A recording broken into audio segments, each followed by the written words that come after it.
And I wanted to ask you about what took place at the Capitol this week.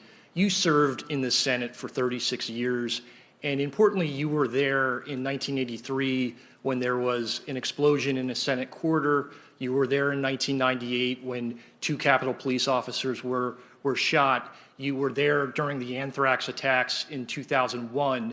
What kind of an investigation needs to take place, and what steps need to take place to improve the security of the Capitol? And then secondly, how do you think the people who were involved in the storming of the Capitol, how should they be treated by your Justice Department? Should they be treated as domestic terrorists? Yes, they should be treated as they're a bunch of thugs, insurrectionists, white supremacists, anti-Semites.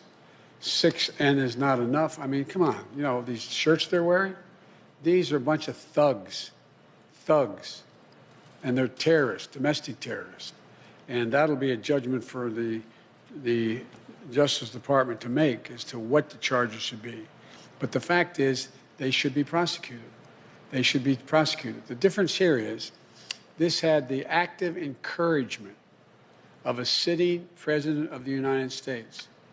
And the way in which the breakdown in security occurred needs to be thoroughly investigated. I'm not going to prejudge what it was, but the idea that these people were able to just march up the stairs, march in, and do it in the way we had, there's a great debate. I don't know the answer. Great debate now. Was the governor of Maryland correct when he said that I was ready to send in the National Guard? I couldn't get authorization. What happened? It deserves a full-blown investigation. People be held accountable, and steps taken that something like this could never happen again. And the difference this time is every nation has dealt, every democracy has dealt with individual terrorist attacks by groups that are very targeted. The largest target was 9/11 and the buildings. Well, right down to blowing up, a bomb going off in the Capitol when I was there, and 2 policemen. But the idea that thousands of people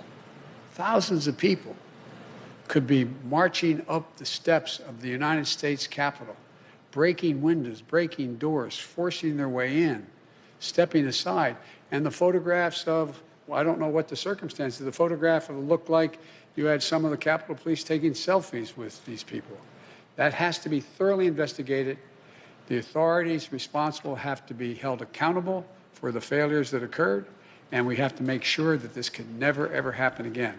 The damage done to our reputation around the world by a president of the United States encouraging a mob.